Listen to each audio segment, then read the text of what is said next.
Entonces nos vamos a dedicar en esta parte a ver cómo es que se operativiza este momento. Además, ver sobre el proceso administrativo de control. Vamos a trabajar entonces los temas de plan operativo, cómo se elabora este, actividades también del plan operativo para poder ser elaboradas dentro del plan estratégico, plan operativo, cómo se diseñan. Vamos a hablar también sobre el control en el planeamiento estratégico y operativo, cuáles son las características y qué tipos de control tenemos, los conceptos de monitoreo, supervisión y evaluación, y sobre una nueva estrategia como es el Balance Scorecard o cuadro de mando, ¿no? Estratégico. Bien, entonces dentro del proceso administrativo decíamos que teníamos el de la planificación, el proceso de organización, de dirección y de control. El día de hoy vamos a trabajar dentro del proceso administrativo de planificación, cómo se diseña el plan operativo y dentro de él sus actividades. Y además el proceso administrativo de control, considerando cuáles son los conceptos de supervisión, monitoreo y evaluación. Entonces es importante conocer dentro del Sistema Integral de Gestión en Salud, para un planeamiento, ¿no? Considerar que deben ser diseñados estos a corto, mediano o largo plazo, siempre alineados hacia los objetivos del desarrollo del milenio o objetivo de desarrollo sostenible, y también con los acuerdos nacionales, ¿no? En este caso, si vamos a diseñar un plan estratégico, este será a mediano plazo, y si es un plan operativo, a corto plazo. Entonces diseñaremos en el corto plazo los objetivos generales de la institución y sus objetivos específicos para el desarrollo de las metas de unas redes integradas de salud, alineados a los objetivos generales del Ministerio de Salud y estos a los objetivos estratégicos del Ministerio de Salud, siempre dentro de los lineamientos de política de salud. Para ello, ¿cómo evaluaremos si estamos cumpliendo o no estos objetivos de los planes? Haremos entonces el proceso de control. Este proceso de control bajo sus 3 tipos de evaluación, supervisión y monitoreo. Y para ello debemos también diseñar entonces indicadores, tanto indicadores de proceso como de resultados e impacto. Entonces dijimos que dentro del momento del proceso de planificación estratégica, el día de hoy trabajaremos sobre el momento estratégico táctico operacional, donde se va a definir qué hacer. Y para ello diseñaremos las actividades estratégicas del plan. Entonces, este momento táctico operativo o programático se va a permitir poner en práctica estrategias elegidas para obtener resultados y cambiar nuestra situación de salud y la institución para la cual estamos elaborando. Y el momento operacional para permitir poner en práctica estrategias concretos para resolver estos problemas. Decidiremos cuáles serán las acciones y el modo en que realizaremos para llegar a nuestros objetivos. Y es necesario responder. Doctora, su audio no funciona bien.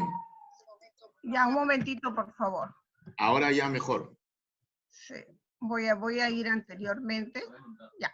Entonces, hablamos del el plan operativo como un instrumento de gestión que permite, mediante la integración de información analítica, interrelacionar actividades a ejecutar, también quiénes serán los responsables y los recursos que vamos a utilizar para el desarrollo de las mismas en el periodo de tiempo predeterminado y organizado de tal manera que nos permita llevar a cabo nuestros objetivos de la manera más adecuada posible.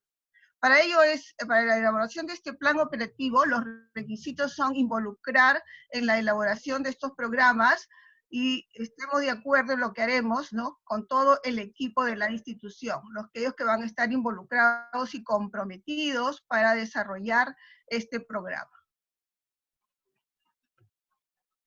Entonces vamos a ver cómo se elabora el plan operativo institucional.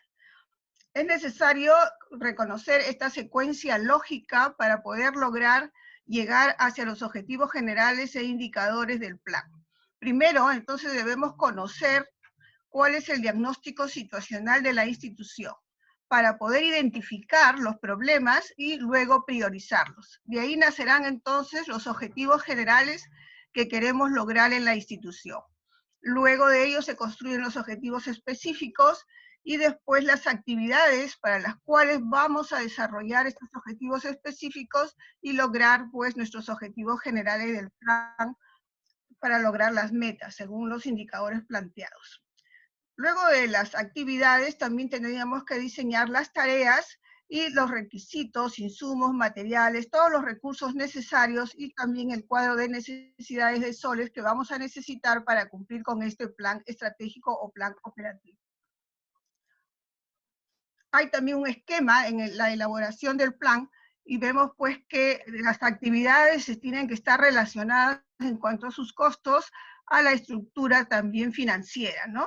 Al requerimiento financiero para poder darle cumplimiento al desarrollo de estas actividades y con ello cumplir pues los objetivos específicos mediante la evaluación del cumplimiento de las metas de sus indicadores para el objetivo del plan y también del plan operativo y del plan estratégico institucional. El Ministerio de Salud, a través de la Directiva 262 en el 2019, elaboró un documento en el cual le daba una estructura mínima del plan operativo institucional. Es el mismo plan, es el que se debe al momento de las supervisiones por su salud, que son nuestros entes fiscalizador, ¿no? Al momento de hacer una supervisión o hacer un levantamiento de información para la categorización, va a pedir un plan operativo de la institución que se está supervisando y solicita como mínimo una estructura de este plan. Esta estructura debe tener un resumen ejecutivo del diagnóstico situacional de la unidad ejecutora, que puede ser de la región, del hospital o del centro de salud. También debe considerarse la política institucional, como es la visión, la misión, sus objetivos estratégicos institucionales, sus acciones estratégicas. Además, la organización del establecimiento de salud, cómo está organizado a través de su organigrama y las funciones generales que se presentan dentro de los cargos de la institución, dentro de la organización. La programación financiera, cuánto presupuesto ha sido asignado para el cumplimiento de ese plan operativo. Y finalmente, la programación de actividades. Estas actividades también tienen que tener sus indicadores sanitarios u hospitalarios según corresponda, y el Ministerio de Salud pone a disposición un formato aplicativo donde debe incorporarse todos los datos, ¿no? Mes a mes sobre el desarrollo de estas actividades, tanto en forma numérica, física, de las metas, como también del cargo financiero, cuánto se ha ido ejecutando. Este documento, esta directiva también normativa nos dice que el plan operativo institucional es una herramienta de planificación e instrumento de gestión en el cual se establece de manera cualitativa y cuantitativa la programación de actividades y tareas valorizadas y alineadas, pues como habíamos dicho, alineadas a los objetivos estratégicos y las prioridades sectoriales e institucionales, a fin de concretar el logro de metas y objetivos. El POI, pues, entonces se encuentra articulado a un presupuesto institucional de apertura, que le llamábamos el PIA, ¿no? Que luego será aprobado igualmente con todo el contenido de su plan operativo. Entonces, ahora hablaremos sobre las actividades del POI. Definimos primero qué son actividades. Actividades va a ser el conjunto de las tareas necesarias para el logro de una acción estratégica, y esta debe reunir entonces las tareas que concurren en la operatividad y el mantenimiento de los servicios públicos o administrativos existentes. Va a representar la producción de los bienes y servicios, así como las atenciones, las capacitaciones, etcétera. Es permanente y continua en el tiempo, significa que yo tengo que programarlas en todo el cronograma del año o los años, de acuerdo a si es un plan operativo o estratégico, y debe responder pues a los objetivos que pueden ser medidos cualitativa o cuantitativamente a través de sus componentes y metas. La redacción de las actividades operativas debe darse con un sustantivo derivado del verbo más un objeto directo. Así pues, el sustantivo derivado del verbo debe terminar en ción o ción. El objetivo directo debe describir el bien o servicio a nivel del proceso o insumo en conjunto de otros procesos o insumos que van a permitir desarrollar la acción estratégica institucional. En el ejemplo, les pongo, por ejemplo, el sustantivo sería capacitación, terminado en ción, y el servicio en el cual el recurso humano debe ser capacitado sería en planificación familiar. Luego, las definiciones operativas de tarea, importante también para el desarrollo de estas actividades, está referida a las acciones que deben realizar las entidades públicas para asegurar el desarrollo e implementación de las actividades. Ya decíamos que las actividades son el conjunto de tareas, ¿no? Y la unidad de medida, que es la unidad de conteo en la que se medirán físicamente las actividades y las tareas.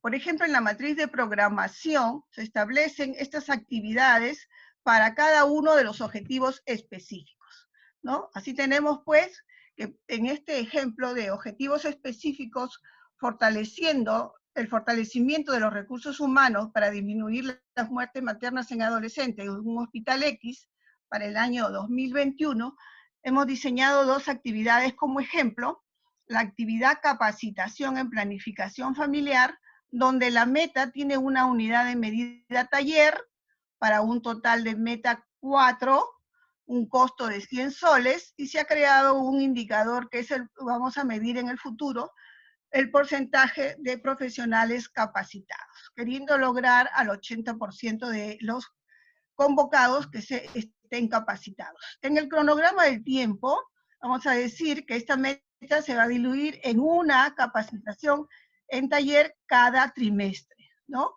Luego identificamos el responsable, y el responsable sería el servicio de obstetricia. La fuente de financiamiento donde va a dirigirse el gasto de este presupuesto utilizado para la capacitación en recursos ordinarios, ¿no? En el otro modelo, por ejemplo, sobre actividades de las atenciones de partos eutóxicos institucionales, la meta como unidad de medida sería el parto eutóxico, ¿no? Hemos dado un total de 200. Ahí reconocemos en el análisis situacional cuántos partos se hicieron el año pasado y cuántos se han ido incrementando en el largo de 5 años anteriores, ¿no? Para ver una progresión en la meta.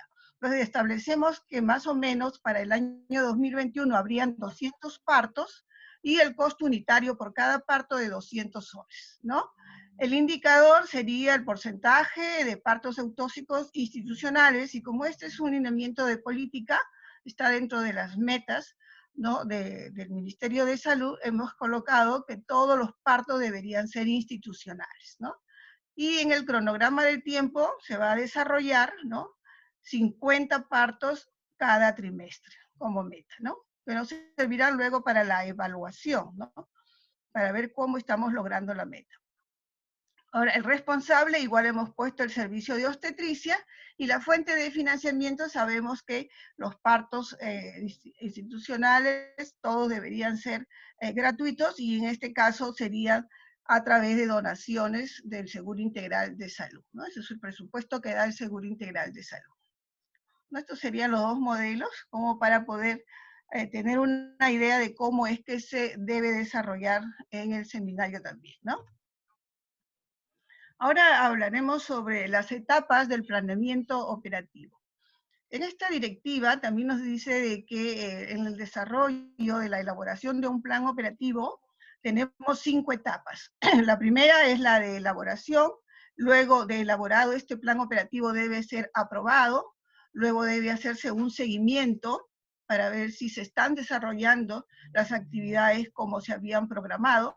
Luego una evaluación para ver si las metas se están cumpliendo, y finalmente, si es necesario, la modificación de lo planificado, ¿no? Estas son las 5 partes dentro del desarrollo de la elaboración de un POE.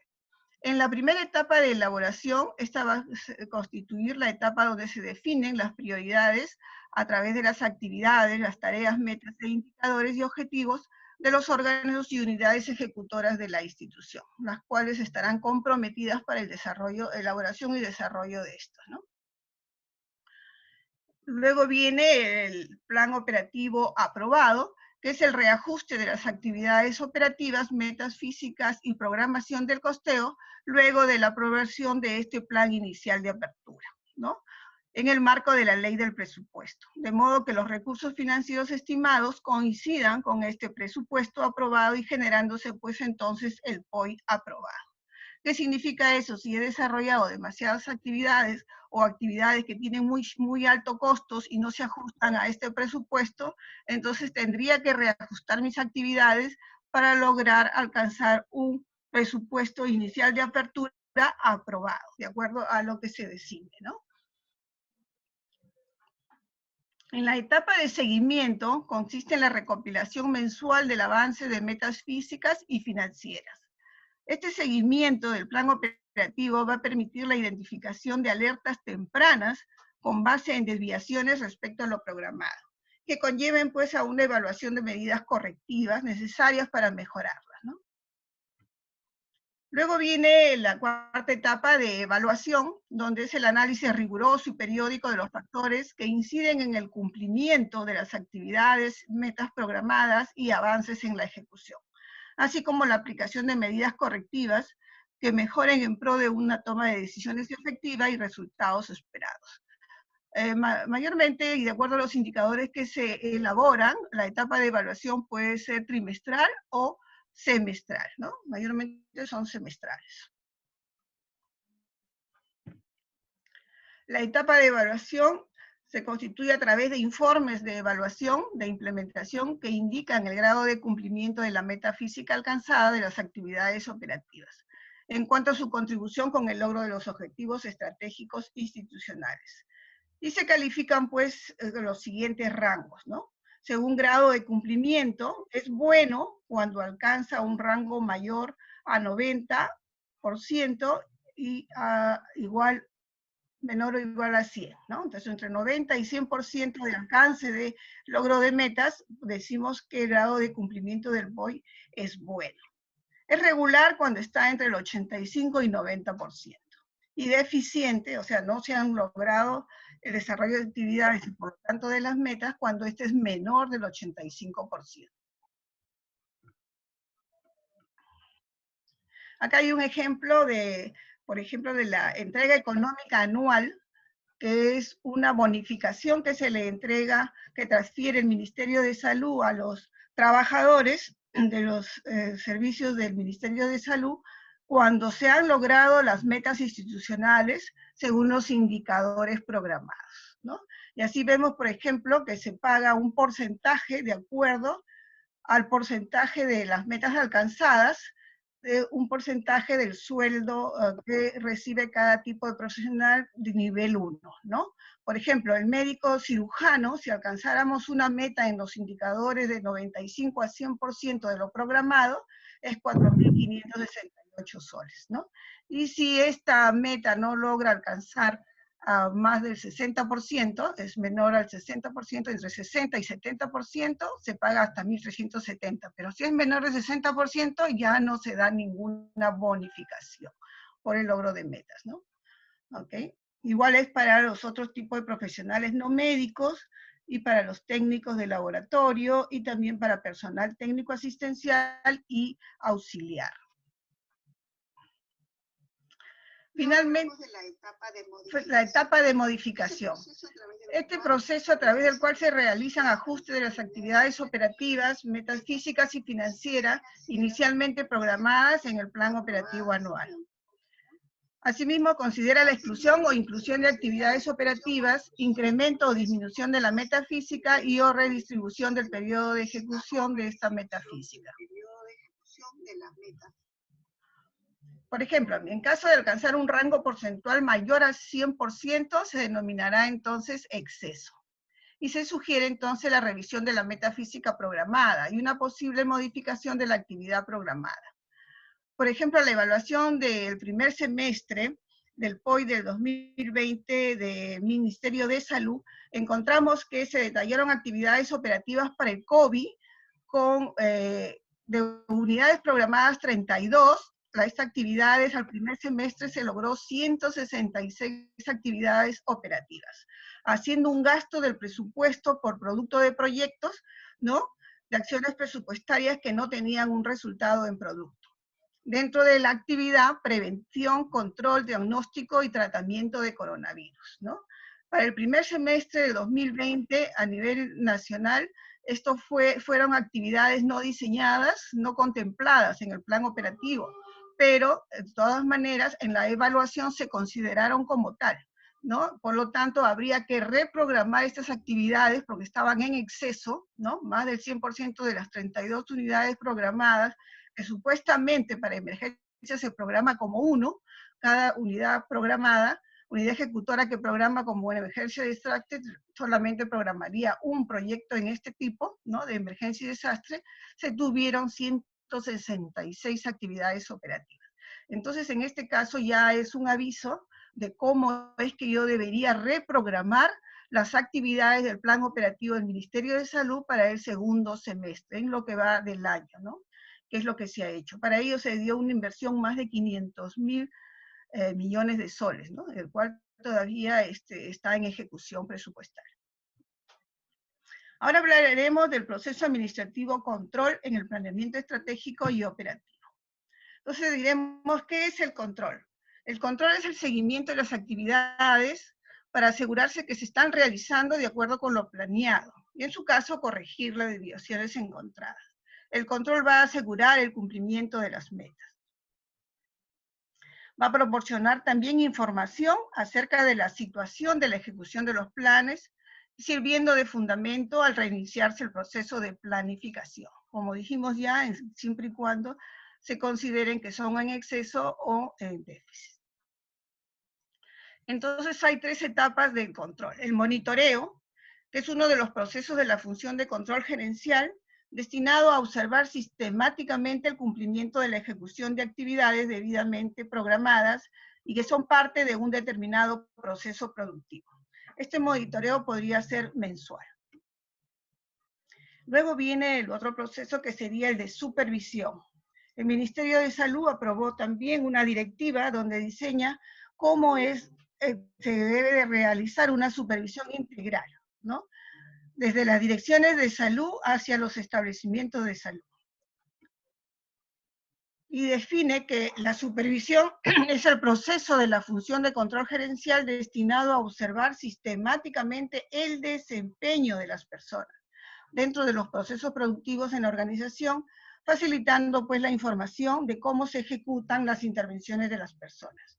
Este documento también nos dice cómo deben ser las técnicas de supervisión. Si la supervisión va a ser a través de una observación o de revisión de documentos, ¿no?, a través de una revisión o auditoría, ¿no?, de historias clínicas, etcétera, ¿no? También nos dice que debería haber un perfil de supervisor, y ese supervisor, aparte de ser neutral, conocer todos los temas, ¿no?, que se van a supervisar, debe estar capacitado, actualizado en todos los ítems que se designen en el diseño del instrumento que se va a utilizar para la evaluación. Así también los procesos de la supervisión, que debemos hacer antes, durante y después de la supervisión. Y elaborar, pues, por cada institución que va a realizar una supervisión, la guía de supervisión, ¿no?, con todos los parámetros y estándares que deben ser revisados durante el proceso de la supervisión.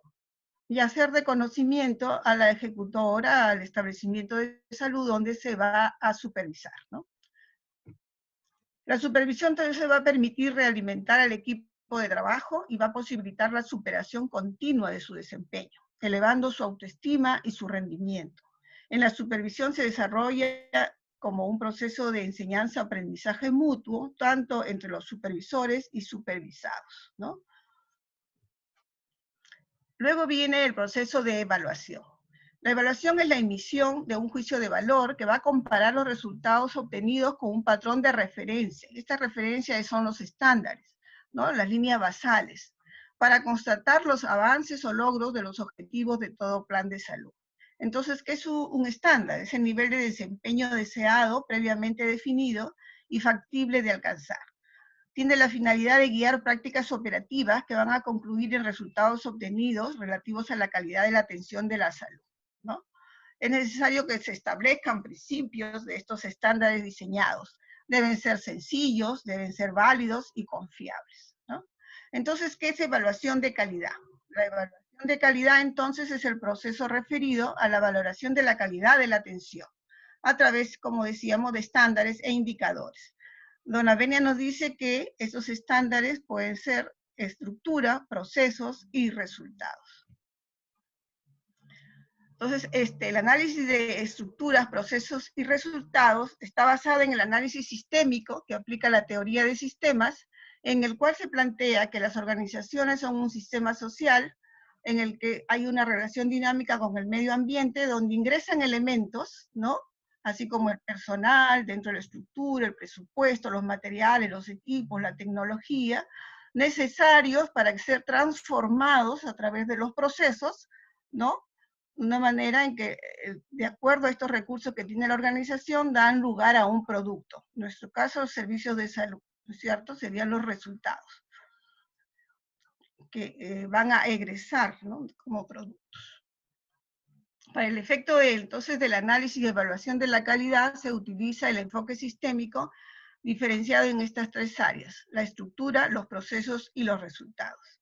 Siendo la estructura, dentro del contexto de salud, que se refieren a las organizaciones de las instituciones y las características de sus recursos humanos, físicos y financieros. Los procesos corresponden al contenido de la atención y la forma como es ejecutada dicha atención, y aquí donde la atención de calidad debería estar protocolizada, ¿no? Para que estos procesos sean diseñados de acuerdo a ya procesos investigados y que se definen que han dado resultados, ¿no? Y los resultados que representan el impacto logrado con la atención en términos de mejoras en la salud y el bienestar de las personas, grupos o poblaciones, así como la satisfacción de los usuarios, ¿no? En el modelo que les traigo, por ejemplo, para diseñar un indicador, que es la variable medible, para indicar directa o indirectamente cambios en el estado, su eficacia, eficiencia o avances del trabajo en salud, con el ejemplo de las actividades anteriores, se había creado los indicadores de proporción de profesionales capacitados. Entonces, para el indicador hay que tener una fórmula. ¿Cómo voy a hallar este indicador proporción de profesionales capacitados? Diremos en el numerador cuántos profesionales se han capacitado, ¿no? En la capacitación que yo diseñé, del total de profesionales convocados, ¿no? Este indicador, ya que son de recursos, significa que es un tipo de indicador de estructura, ¿no?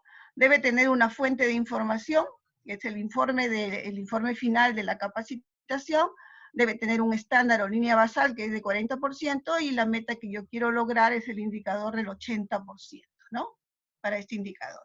Igual, por ejemplo, para la proporción de partos eutóxicos institucionales, su numerador será número de partos eutóxicos, ¿no? En el año 2021 del total de partos en el año 2021 de la institución, ¿no? Este es un indicador de procesos, porque para realizar los partos eutóxicos necesitamos una guía, ¿no? Protocolo de cómo realizarlos, por lo tanto son de procesos, y su fuente serían los egresos hospitalarios, ¿no? Donde me señalan que fueron partos eutóxicos, ¿no? Mi meta basal de la institución donde yo estoy elaborando mi plan era antes del 50%, y ahora el esperado es que sea el 100%, ¿no? Dentro de mi indicador. Y luego tenemos otro ejemplo del indicador disminución de muertes maternas en adolescentes, donde mi numerador será número de muertes maternas en adolescentes en el año 2021 del total de muertes maternas, ¿no? Por 100. En este caso será un resultado, un indicador de resultado o de impacto, ¿no? En caso de la disminución de muertes maternas, pues se considera que es de impacto, ¿no? Igualmente, ¿no? Si el año anterior fue del 15%, lo esperado es que disminuyan las muertes maternas en adolescentes, ¿no? Bien. Ahora hablaremos de una nueva estrategia, que es el Balance Scorecard, que es el cuadro de mando integral. Esta estrategia, cuadro de mando integral, es un modelo que se convierte en una herramienta muy útil para la gestión estratégica, Está basada en definir objetivos estratégicos, indicadores e iniciativas estratégicas, estableciendo relaciones causa-efecto a través de un mapa estratégico en 4 perspectivas, ¿no? Importante también es decir que el éxito de la implementación del Balance Scorecard es la participación de las personas de los diferentes niveles y áreas de la organización, ¿no? ¿Cuáles son estas perspectivas? Las perspectivas son financieras, de la perspectiva del cliente, de los procesos internos de la institución y el desarrollo en aprendizaje y crecimiento de los recursos humanos, ¿no? Estableciendo la visión estratégica de la institución de salud, va a tener que definirse como qué cosa es lo que quieren, ¿no?, los inversionistas o propietarios de esta institución de salud, cómo están sus procesos internos para ser excelentes, ¿no? Cómo es que debemos ser excelentes de acuerdo a cómo los clientes lo quieren ver o cómo lo ven actualmente, ¿no? Y qué cosa es lo que los recursos de esta institución necesitan conocer, saber, aprender para lograr el crecimiento. Qué recursos son claves para innovar y mejorarse, ¿no? Y lograr así su visión estratégica. Entonces diseñan el plan estratégico donde estos elementos deben estar relacionados con su visión y su misión, ¿no? Dentro de lo que son sus perspectivas para construir sus indicadores y sus metas, ¿no? Y luego, para poder cumplir su misión, construir sus estrategias, sus factores claves de éxito, con ellos sus objetivos estratégicos, que relacionando a través de la evaluación de indicadores, si están resultando, ¿no?, si dan efecto, y con sus iniciativas lograr pues entonces la visión del establecimiento de salud, ¿no?, de la institución. Bien, esta es la bibliografía que se ha utilizado y que pueden hacer uso en caso que la requieran para ampliar un poco lo que se ha tratado el día de hoy. Si hubiera alguna pregunta, estoy a su disposición.